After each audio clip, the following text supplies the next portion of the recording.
স্বাধীনতা ৫৩ বছরেও যাত্রী সেবার মান বাড়েনি নীলফামারী রেলওয়ে স্টেশনে। উপজেলা স্টেশনের চেয়েও নাজুক অবস্থা জেলার প্রধান স্টেশনটির। এতে ক্ষুব্ধ যাত্রীরা।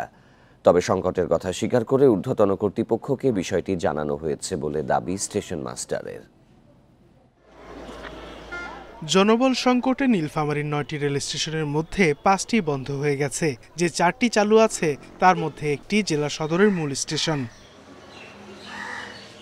সেখানে নেই পর্যাপ্ত বসার জায়গা, বিশ্রামাগার ও শৌচাগার। প্ল্যাটফর্ম ছোট ও ওভারব্রিজ না থাকায় ভোগান্তিতে পড়তে হয় যাত্রীদের। সিট নাই, অনেক সমস্যার মধ্যে পড়তে হয়। তাছাড়া রাস্তা যেই পাশ থেকে ওই পাশে পার হওয়া, একটা ওভারব্রিজের ব্যবস্থাও করা হয় নাই। ভালো বিশ্রামাগার নাই। আবার বিশ্রামাগারের যে একটা টয়লেট ব্যবস্থা, স্যানিটেশন ব্যবস্থা, সেটা উন্নত মানের নয়। সবাই মহিলা পুরুষ সবাই মিলে এক টয়লেট ইউজ করে। মোটামুটিভাবে দেখছি আমাদের বহুত বড় লম্বা গাড়ি, কিন্তু আমাদের টিকিট নাই। স্বাধীনতার ৫৩ বছরেও স্টেশনটির কোনো উন্নয়ন হয়নি জানিয়ে দ্রুত ব্যবস্থা নেওয়ার দাবি সচেতন নাগরিকদের। মানুষের জন্য সুবিধা বঞ্চিত না হয়, এই বিষয়গুলো আমরা আলোচনা করে থাকি।